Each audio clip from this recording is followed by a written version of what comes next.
नहीं भाभी, आप गलत समझ रही हैं। मैं तो बस भूख लगी थी, आपको बुलाने के लिए आया था। अब तो तुम्हारे भैया ही सुनेंगे और वही फैसला करेंगे कि इस घर में तुम रहोगे या हम। हमारे समाज में देवर और भाभी का रिश्ता एक पवित्र रिश्ता माना गया है। क्या ऐसे में कोई सारी मर्यादाओं को लांघकर ऐसी ओछी हरकत कर सकता है? अपनी भाभी को छुप छुप कर देखना उसकी गलत सोच पर इशारा कर रहा था, या फिर भाभी जो सोच रही थी वो महज एक गलतफहमी थी? नमस्कार, मैं हूं विनय आनंद और क्राइम अलर्ट में मैं आप सभी लोगों का स्वागत करता हूं। आइए हम आपको ले जाते हैं इस घटना से जुड़े क्षेत्र यूपी के गाजियाबाद जिले में, जहां एक परिवार के कुछ लोगों ने एक ऐसी साजिश को अंजाम दिया जिसके बारे में कल्पना करना भी मुश्किल है।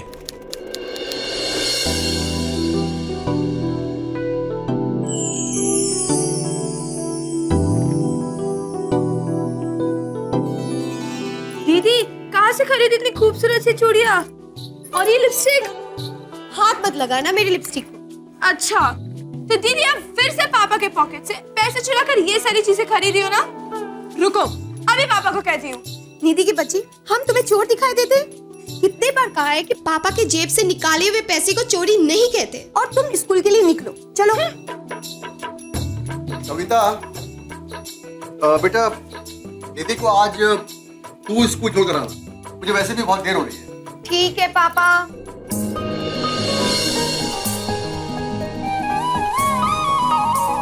दीदी, इतनी भी क्या जरूरत है पुताई करने की? सारे लोग हमें ही घूर रहे हैं। घूरने दो। चाचा, कुछ नए फैशन के कपड़े आए हैं क्या? क्या करोगी जानकर बेटिया? खरीदना तो तुमसे कुछ होता नहीं है, बस तोल मोल करके दिमाग खराब कर भाई हमारा। एक दिन पूरी दुकान ही खरीद लूंगी, देख लेना। हाँ, खरीद लेना बाद में, अभी बोनी का टाइम है। जाओ यहाँ से, चलो। चुप, चलो।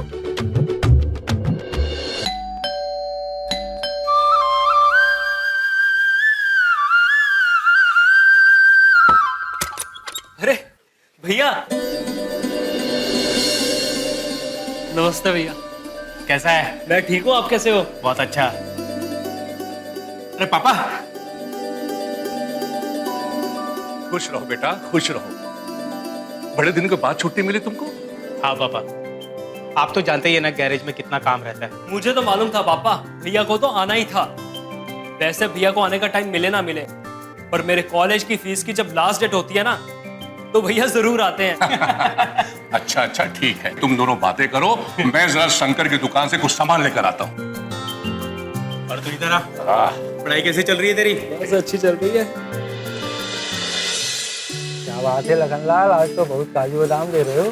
काहे नहीं लेंगे भाई, 7 महीने के बाद राकेश बेटा घर लौटा है, तो सोचा कि अपने हाथों से खीर बना के उसे खिलाएंगे। मैं तो कहता हूँ लखनलाल, अब उसकी शादी करवा ही डालो। वो शहर तो क्या, घर भी छोड़कर नहीं जाएगा कभी। अरे शादी के लिए एक अच्छी लड़की भी तो होनी चाहिए। प्रणाम चाचा। अरे कविता बिटिया, आज इधर कैसे? बस चाचा यहाँ से गुजर रहे थे, सोचा शंकर चाचा से मिलाएं। और पूरन कैसा है? बिल्कुल ठीक नहीं है चाचा। देखो ना, घर का सारा काम मुझे से करवाते हैं पापा। अरे बिटिया, तुम भी तो बड़ी हो गई हो, गृहस्थी का सारा काम सीख लो, नहीं तो ससुराल जाओगी तो ससुराल वाले क्या कहेंगे। चाचा, आप पापा की साइड तो बिल्कुल मत लो, शादी जब होगी तब देखेंगे। अब हम चलते। अरे सुनो बिटिया, ये चॉकलेट लो, सारी खुद ना खा लेना, निधि को भी देना। ठीक है, प्रणाम। जीती रहो, खुश रहो।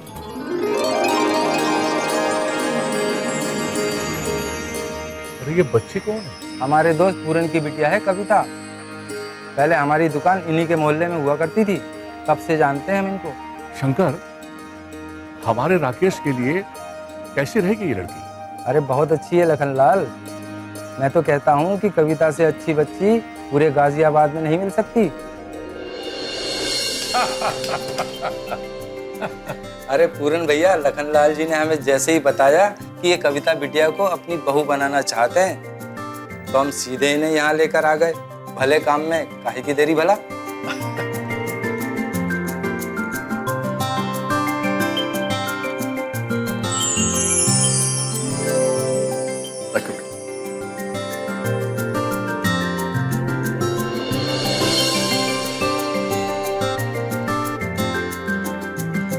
बेटा नमस्ते करो।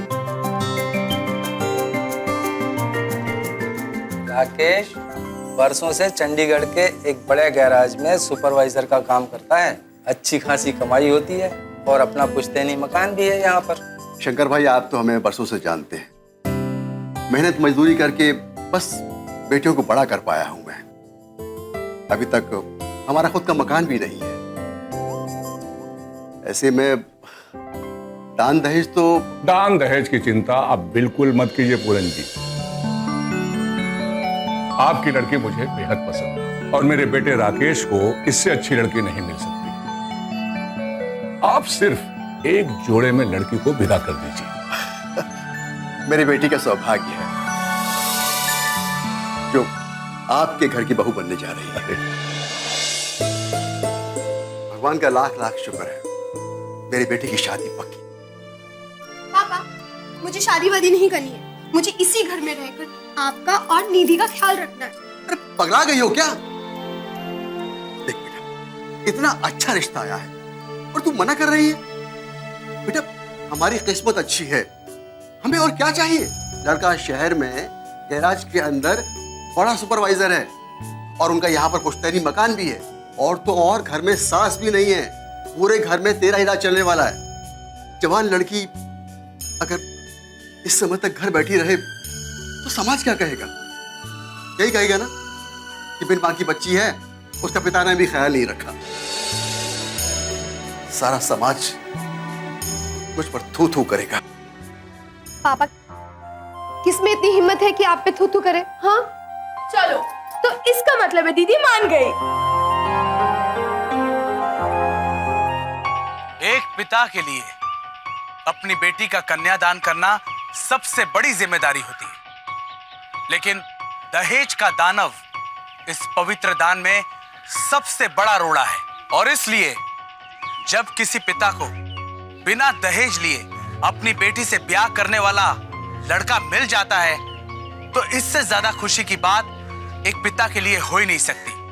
कोई भी बाप ये बात जानता है कि बिना दहेज लेने वाला दामाद ही उसकी बेटी का सच्चा जीवन साथी हो सकता है, क्योंकि वो लालची नहीं है। और शायद यही बात समझकर कविता ने अपने पिता का फैसला मान लिया और राकेश से ब्याह करने के लिए हाँ कह दिया। बिना दहेज लिए इस शादी में आगे क्या होने वाला था ये कोई नहीं जानता था। आइए देखते हैं कि कविता और राकेश की शादी होने के बाद आगे क्या हुआ। सच में हूं मैं नसीब वाला जो तुम्हारी जैसी खूबसूरत बीवी मिली। अब देखो ना, ये भी पापा के कारण हो सका। अगर उस दिन शंकर चाचा की दुकान पे तुम ना मिली होती ना, तो कहाँ मेरी किस्मत में इतनी खूबसूरत बीवी होती। अब सारा श्रेय बाबूजी को ही दे दोगे? अगर उस दिन हम शंकर चाचा की दुकान पे नहीं गए होते, ना बाबूजी हमें देखते, ना ही हमारी शादी हुई होती। सच है। और हमें चंडीगढ़ घूमना है, कब लेके जा रहे हो? कविता, अभी ये थोड़ा मुश्किल है। देखो, अमित की पढ़ाई की जिम्मेदारी भी मुझ पे है और ऐसे में दूसरे शहर में जाके नई गृहस्थी बसाना।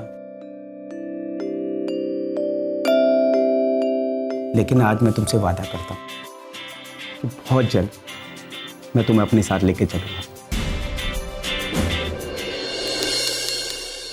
हेलो, हाँ अमित बोल रहा हूँ अंकल जी। सब अच्छा है, पढ़ाई अच्छी चल रही है, पापा भी ठीक है। हाँ बुलाता हूँ मैं भैया को। भैया, भैया अरोड़ा साहब का फोन है। जी सेठ जी, जी मैं आज ही चंडीगढ़ के लिए निकल जाता हूँ। आप चिंता मत करिए, खन्ना साहब की गाड़ी सर्विस होकर टाइम पे पहुंच जाएगी। आप निश्चिंत रहिए। हाँ ठीक है। क्या बात है बेटा, अरोड़ा साहब ने क्या कहा? वो क्या है ना पापा, हमें आज ही निकलना होगा। खन्ना साहब की गाड़ी आई है और वो हमारे बहुत पुराने कस्टमर हैं, तो उनकी गाड़ी सर्विस करके टाइम पे पहुंचानी है।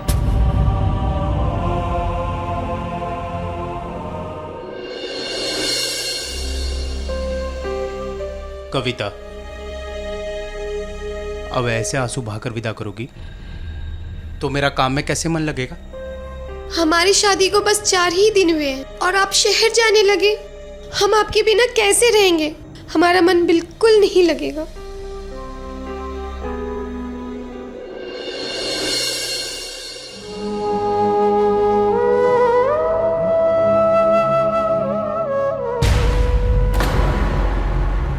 सॉरी भैया, वो हाँ रिक्शा वाला बाहर इंतजार कर रहा है। ठीक है, तू चल, मैं आता हूँ। जी भैया। समझा करो ना, चले।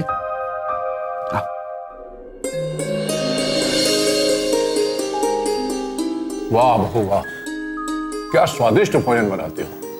तुम्हारे हाथ का खाना खाकर राकेश की माँ की याद आती है। वो भी दाल को ऐसे ही छौंका मारते थे। और डाल दे। नहीं बहू नहीं, मेरा पेट जो है पूरा भर गया। अमित और डाल दे।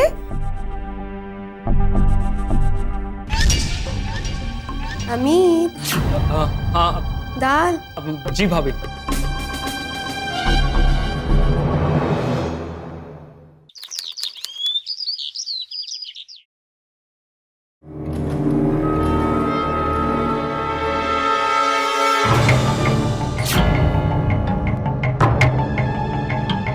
इतना ध्यान अपने पढ़ाई में भी लगा लिया कर।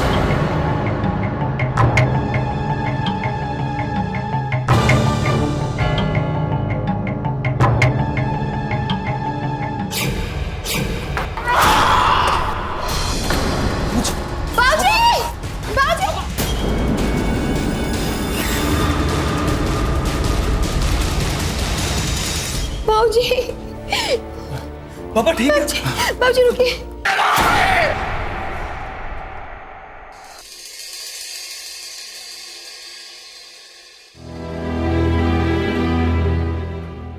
डॉक्टर साहब, मुझे कुछ दिखाई क्यों नहीं दे रहा है? लखनलाल जी, आप एमआरआई और वीईपी टेस्ट करवा लीजिए।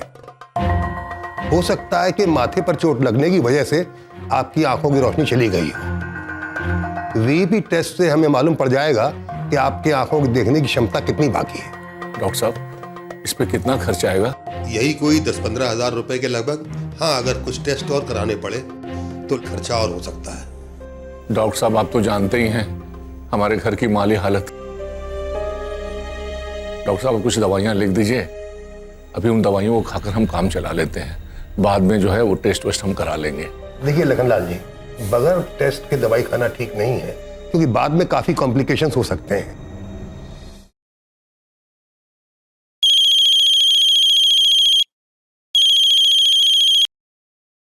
हेलो। हेलो राकेश, आज बाबूजी सीढ़ियों से गिर गए हैं। कैसे? अभी तो डॉक्टर साहब उन्हें चेक कर रहे हैं। उनके सर पे भी चोट लगी है और उन्हें कुछ दिखाई भी नहीं दे रहा। कविता, तुम पापा का ख्याल रखो। मैं सेठ जी से बात करके आज ही वहां पहुंचता हूँ। ठीक है, अब जल्दी आ जाइए।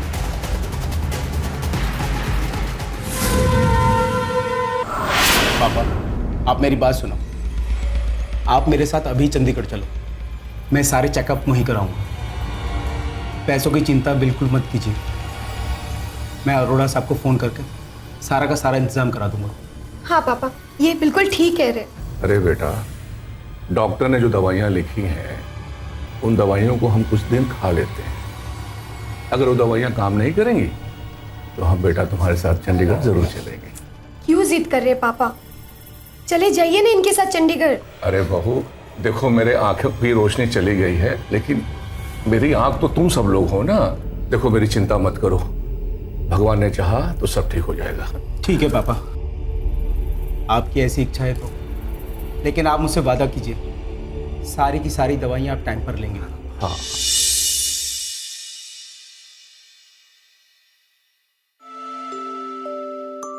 जब से आए हो पापा पापा, थोड़ा ख्याल हमारा भी रखा करो। और तुम्हें ऐसा क्यों लगता है कि हम तुम्हारा ख्याल नहीं रखते? तुम्हें मेरी फिक्र होती ना तो 2-4 दिन और रुक जाते। अरे कविता, अभी मुझे देरी हो रही है, ये शिकायत फिर कभी कर लेना।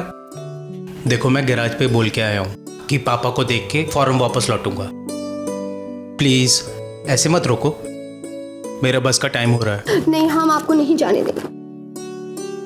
भैया ऑटो आ गया। हाँ आया।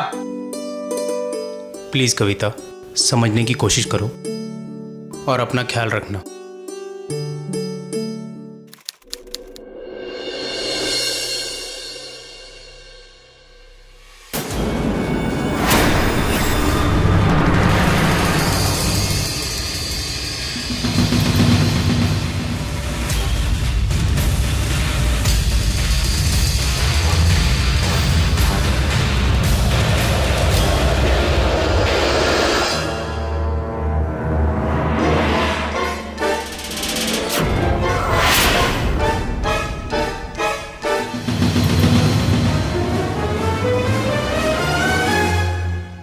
अरे बाबूजी, आप यहाँ? अरे बहू, मेरी छड़ी मुझे नहीं मिल रही है। बहुत देर से ढूंढ रहा हूं। तुम्हें आवाज भी दी, तुमने कोई जवाब नहीं दिया, तो सोचा मैं ही ढूंढ लेता हूं। अरे बाबूजी, आप ना छड़ी कहीं पे भी भुलाते हो। आज सुबह ही हॉल में आप छोड़ आए थे तो मैंने संभाल के रख दिया था। ये लीजिए बाबूजी। अच्छा। अरे बाबूजी रुकिए, मैं आपको छोड़ाती हूँ। और बाबूजी, आइंदा कहीं जाना हो तो बिना मदद के कहीं नहीं जाना। आइए बाबूजी, चलिए आपको हम छोड़ आते हैं। आइए।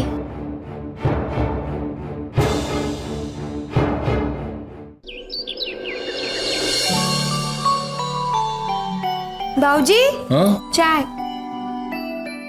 चाय? अरे लखन भैया, कैसे हो? अरे सीमा बहन, सब ठीक ठाक है। प्रणाम। जीती रहो बहू, सदा सुहागन रहो। अरे कितनी अच्छी बहू है लखन भैया। एक हमारी है, पक्की कामचोर है। अरे पोते के लिए 6 साल इंतजार करवाया है लखन भैया। अच्छा, तो तुम्हें पोता मिल ही गया। और इसी खुशी में हमने एक पार्टी रखी है अपने पोते के जन्मदिन की। और आपको ना पूरे परिवार के साथ आना पड़ेगा। अरे सीमा बहन, तुम्हें तो हमारे घर की हालात मालूम ही है ना। अमित कॉलेज में बिजी रहता है। अब देखो, पूरा परिवार तो नहीं, लेकिन हमारी बहू जो है वो जरूर जाएगी। देखो बहू, अब मैं तुम्हारी कोई बात नहीं सुनूंगी। हाँ, अब तो लखन भैया ने भी कह दिया, अब तुम्हें आना ही पड़ेगा। जी चाची, पक्का। अच्छा लखन भैया, अब मैं चलती हूँ।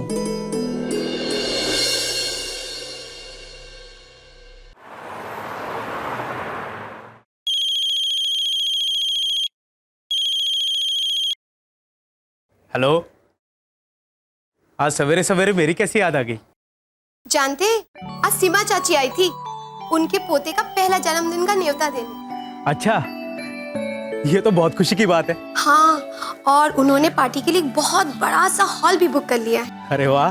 देखिए, आज तक हमने आपसे कुछ नहीं मांगा, मगर आज मांगती हूँ। शादी के इतने दिनों बाद एक बहुत बड़ी सी पार्टी में जाने का मौका मिल रहा है, और पहनने के लिए कोई अच्छी साड़ी भी नहीं है।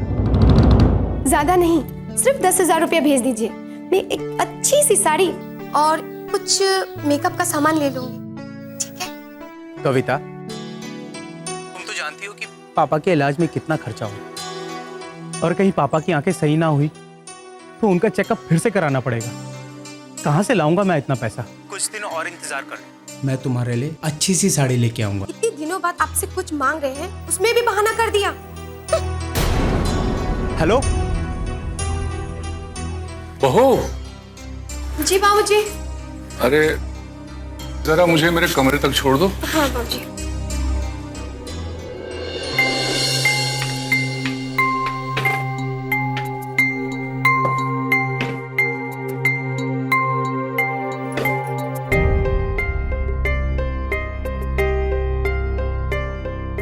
अरे बहू। जी बाबूजी। अरे जरा सुनो, तुम जरा नीचे से बक्सा होगा या निकाल दो। बहू खोलो इसको। जी बाबूजी।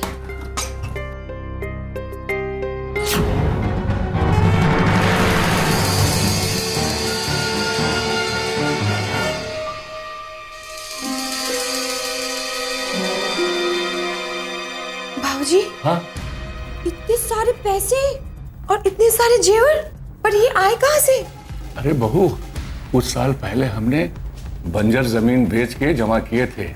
सोचा था कि बुढ़ापे में काम आएगा, लेकिन मैं ये भूल गया था कि जिसके इतने अच्छे बच्चे हों और जिसकी इतनी अच्छी बहू हो, उसे बुढ़ापे की क्या चिंता। बहू, तुम अच्छी अच्छी साड़ी ले लो और साथ में पायल ले लो, जेवर ले लो, और जो तुम्हारे जी में आए बहू वो सब खरीद लो। अरे कविता, शादी कब हुई तुम्हारी? कुछ महीने पहले हुई है। अच्छा, कुछ अच्छी साड़ी दिखाना चाचा। आज भी सिर्फ दाम ही पूछोगी या? आप दाम की चिंता मत कीजिए, मटेरियल अच्छा होना चाहिए। हाँ हाँ, अभी दिखाता हूँ।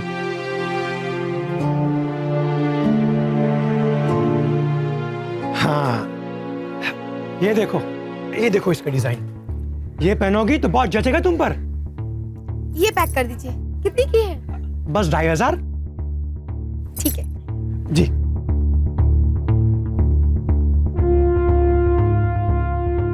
ये लो। ये लीजिए।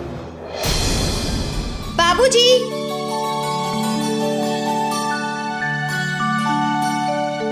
बाबूजी, देखिए मैं आज क्या क्या खरीदारी करके लाई हूँ। ये देखिए बाबूजी, ये मेरी नई साड़ी, और देखिए ये देखिए मेरी नई चूड़ियाँ। देखिए बाबूजी, देखिए, और मेरी नई सेट। देखिए बाबूजी, देखिए। बाबूजी, आज मैं बहुत ज्यादा खुश हूँ। बस ऐसे ही खुश रहना हमेशा। हाँ, सीमा के घर ऐसे तैयार होके जाना कि सबको पता चले कि तुम लखनलाल की बहू हो। जी बाबूजी, आज तो मैं ऐसे तैयार होंगी कि सब दिखते रह जाएंगे।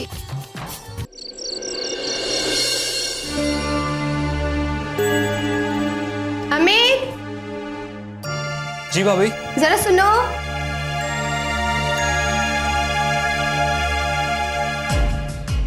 भाभी बहुत खूबसूरत लग रही है आप। अच्छा सुनो, हम सीमा चाची के यहाँ पार्टी में जा रहे हैं। हमें लौटते हुए थोड़ी देर हो जाएगी, तो तुम और पापा दोनों खाना खा लेना, ठीक है? जी भाभी, मुझे भी अपने दोस्त रोहित के वहाँ जाना है। वो ग्रुप स्टडी करनी है ना। सब दोस्त वही आएंगे, तो पापा को खाना खिलाकर मैं भी वहीं चला जाऊंगा। ठीक है, ठीक।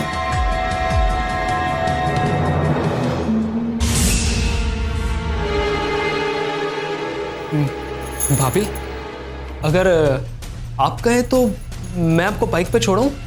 अरे नहीं, सीमा चाची के यहाँ गाड़ी आने वाली है, वही हॉल तक छोड़ देगी। तुम अपनी पढ़ाई पे ध्यान दो, ठीक है? जी।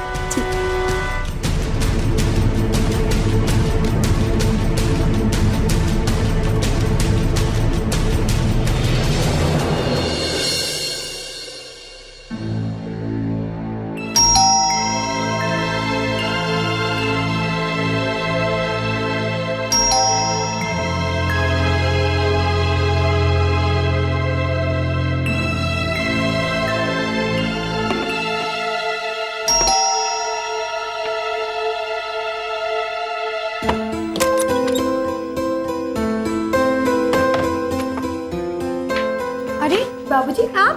अरे आ गई बहू। जी बाबूजी। अरे आप मेरी वजह से इतनी रात तक जाग रहे?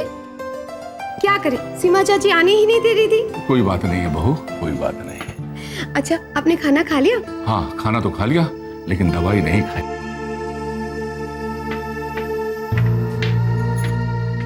आइए बाबूजी, कमरा आ गया। आइए, बैठिए।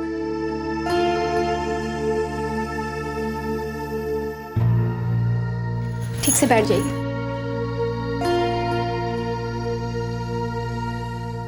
लीजिए बाबूजी दवाई, ये पानी ले लीजिए।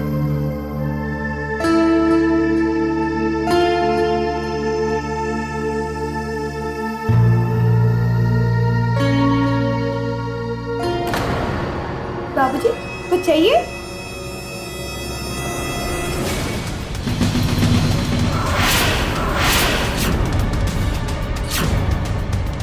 बाबूजी,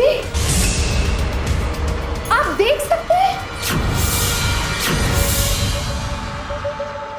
बाबूजी, आप अंधे नहीं हैं?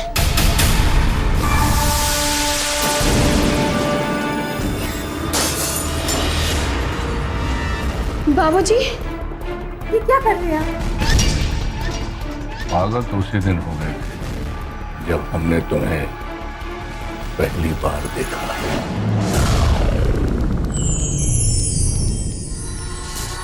और उसी पल हमने ये फैसला ले लिया कि तुम्हारी शादी राकेश के साथ करा दी जाए, और मैं अपने मकसद में कामयाब भी हो गया, लेकिन तुम्हें पा नहीं पाया।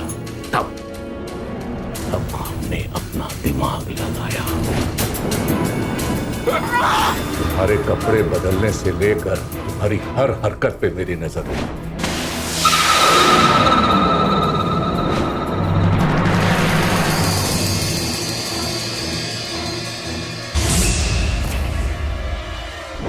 बस मौके की तलाश थी कविता। ये घर, ये जायदाद, जमीन, सब तुम्हारी है कविता।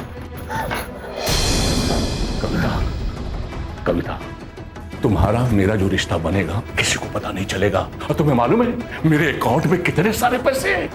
वो मैं सब तुम्हें दे दूंगा, सब दे दूंगा तुम्हें। रानी बना के रखूंगा कविता, रानी बना के रखूंगा। बस एक बार मेरा काम मान लो। छोड़िए बाबूजी, हमें जाने दीजिए। कविता, मान भी जाओ। राकेश का कब तक इंतजार करोगे? अरे वो कितने महीनों के बाद आता है, और एक शादीशुदा औरत बिना पति की रहे, ये तकलीफ मैं समझता हूँ। कविता, किसी को पता भी नहीं चलेगा कि हमारे बीच रिश्ता क्या है। अपनी सारी प्रॉपर्टी तुम्हारे नाम कर दूंगा।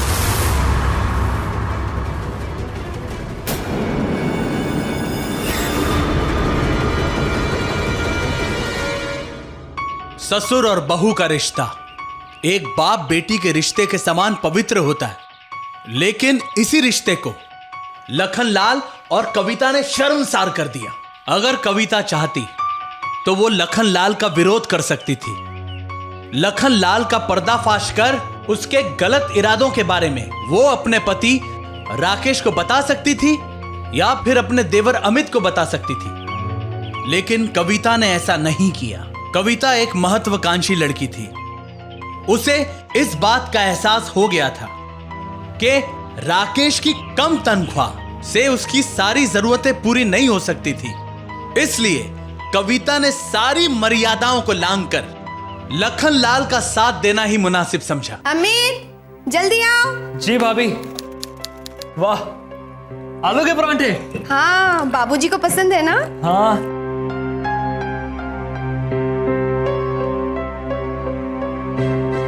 वाह भाभी, बहुत ही स्वादिष्ट है। आपके हाथों में तो जादू है। बहू, जरा इधर आना। हाँ, तुम खा लो, मैं देखती हूँ। जी।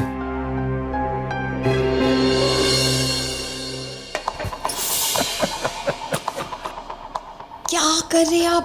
बाहर अमित हॉल में बैठा है। अरे वो वहीं बैठा रहेगा, यहाँ नहीं आएगा। हाँ, समझा करो। और आ जाएगा वो, छोड़िए हमें आप। भाई नहीं है। भाभी, मैं कॉलेज जा रहा हूँ। ठीक है। देखा, चला गया ना वो।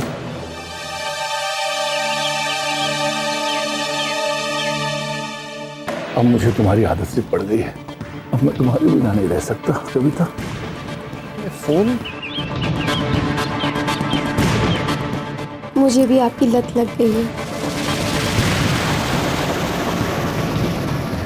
कैसे कहूँ कि रात कैसे कटती है। भाभी, बहुत दवा जरा देना। भाभी आप यहाँ, वहाँ किचन में कुछ जल रहा है। हाँ हाँ, मैं जाती हूँ। अरे पापा, हम जा रहे हैं। हाँ हाँ बेटा, जाओ।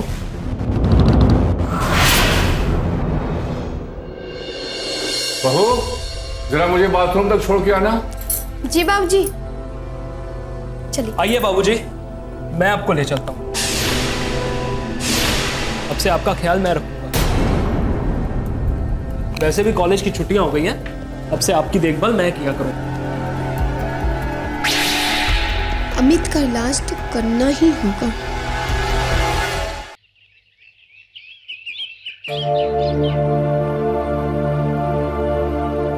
भूख लग रही है, भाभी को बोलता हूँ।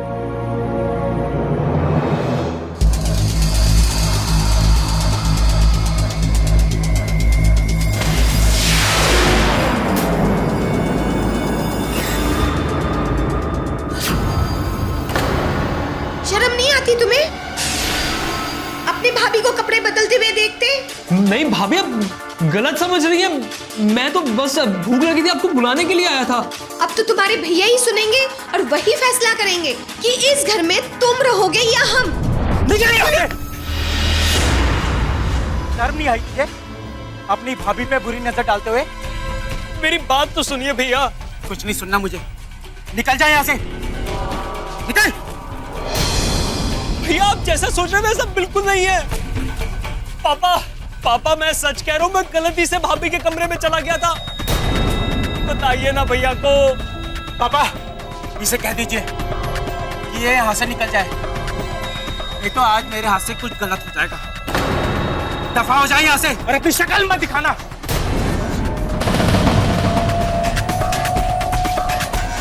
भैया आज जो आपने मेरे साथ किया ना, मैं उसका बदला लेकर रहूंगा। चल, छोड़ूंगा नहीं आपको।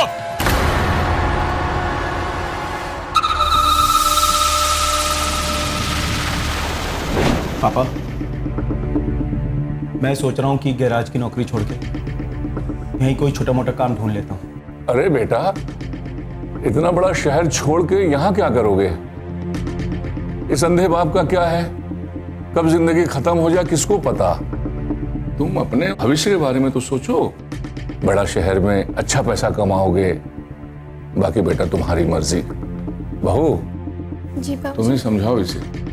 अब बाबूजी आप दोनों के बीच में हम क्या कहें? पापा आप ठीक कह रहे हैं, मैं भी उस शहर में अपना भविष्य देखता हूँ, लेकिन आज जो अमित ने हरकत की है ना। आप इतने परेशान क्यों होते हैं? सब है ना हमारे साथ। आप बस मन लगा के अपना काम कीजिए। आप हमारी चिंता बिल्कुल मत कीजिए। अरे बेटा, बहू ठीक कह रही है। ठीक है, तुम अपना ख्याल रखना, और वो अमित यहाँ आसपास भी दिखे ना तो मुझे तुरंत फोन करना।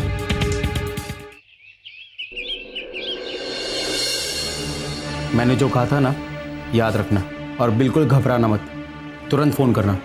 ठीक। रिक्शा।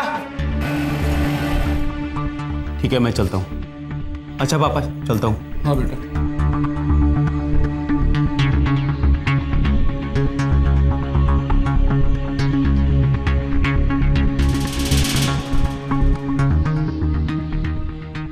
टाटा।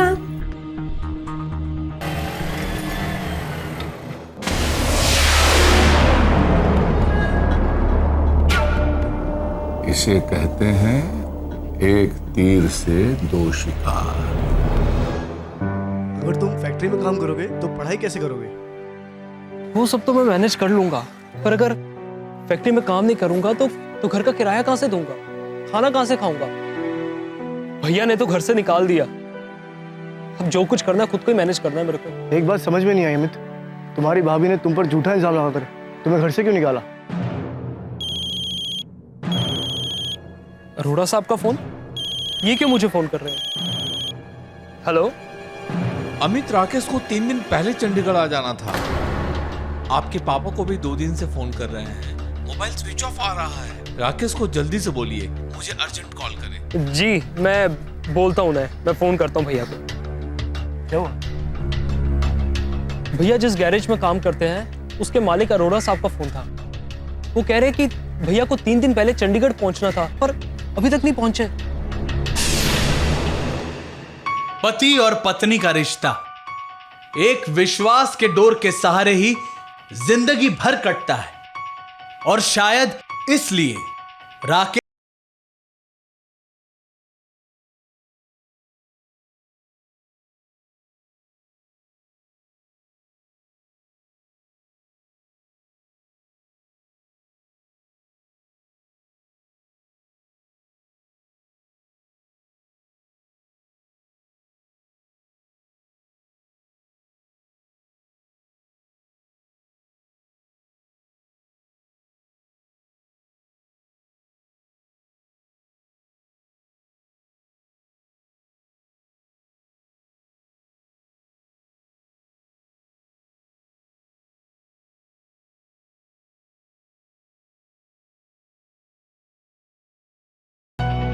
आइए देखते हैं। अरे बहू, एक गिलास पानी ले आना।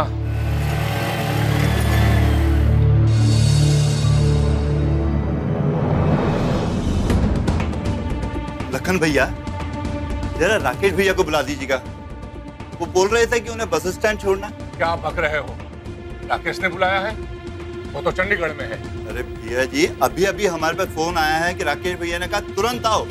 राकेश भैया, मैं बोल रहा हूँ ना, यहाँ तुम्हें किसी ने नहीं बुलाया है। जाओ यहाँ से, जाओ।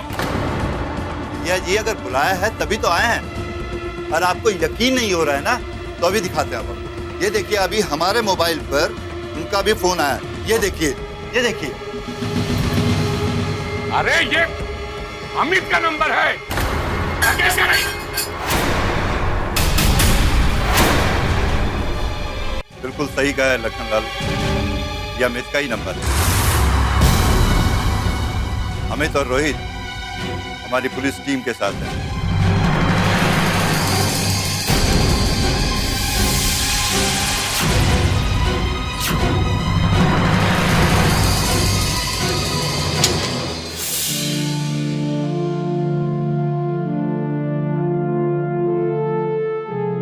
जब अमित ने हमें बताया कि राकेश 3 दिनों से लापता है। डॉक्टर साहब, मैं कल रात को घर पर गया था, पर वहां जो मैंने देखा वो... ऐसा क्या देखा तुम? कविता मान गई ना हमारे दिमाग को कि क्या दिमाग पाया है हमने। हा? रानी बना के रखूंगा तुमको, किसी को पता भी नहीं चलेगा कि हमने क्या किया।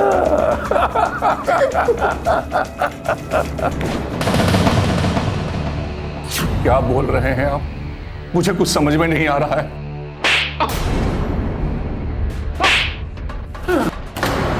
लखनलाल, अब तो बता दे राकेश कहाँ है? बता। सब बताते हम आपको। ये उसी दिन से शुरू हुआ था जब हमने पहली बार कविता को देखा। उसी दिन हमें इससे प्यार हो गया और इसे पाने के लिए हमने इसकी शादी अपने बेटे राकेश के साथ करा दी। और फिर अंधा बनने का नाटक करके कविता को अपने जाल में फंसा लिया। हम दोनों के बीच संबंध बन गए। और फिर हमने अमित पर झूठा इल्जाम लगवाकर उसे घर से निकलवा दिया।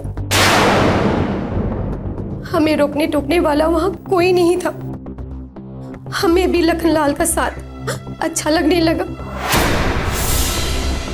मेरी हर जरूरत को वो पूरा करते थे। लेकिन उस दिन जब राकेश रिक्शा लेकर बस स्टैंड पर गया, हमें लगा कि वो चला गया। वो घर वापस आया था।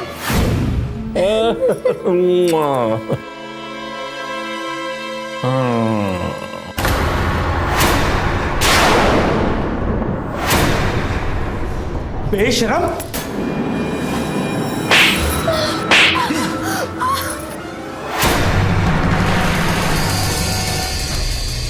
तो ये अंधे बनने का नाटक आपका था। अरे शर्म आती है मुझे आपको बाप कहते हुए। और तुझे तो मैं जिंदा नहीं छोड़ूंगा।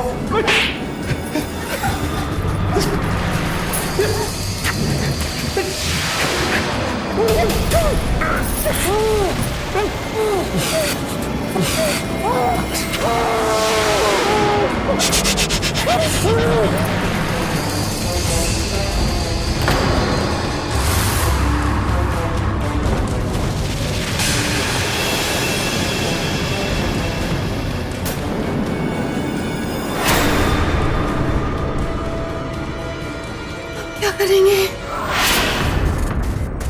हम दोनों ने उसकी लाश को घर के पीछे दफना दी। अरे शर्म आनी चाहिए तुम दोनों को। ससुर और बहू के रिश्ते को इस तरह से बदनाम करने के लिए। जो जुर्म तुम दोनों ने किया है उसकी सजा तो तुम दोनों को मिलेगी। अब बाकी की जिंदगी ना जेल में काटो।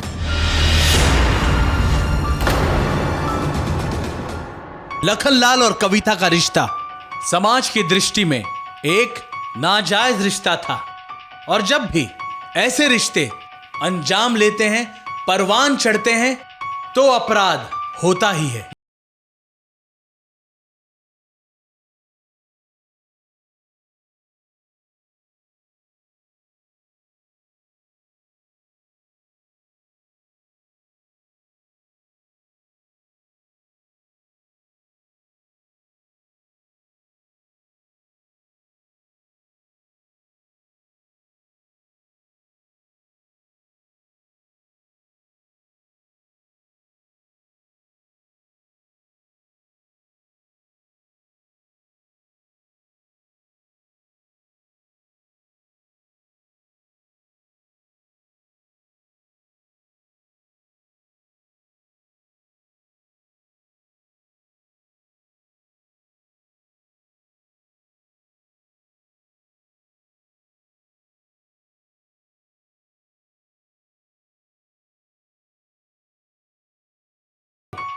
तब तक के लिए अपने इस विनय आनंद को दीजिए इजाजत, और रहिए अलर्ट और देखते रहिए क्राइम अलर्ट।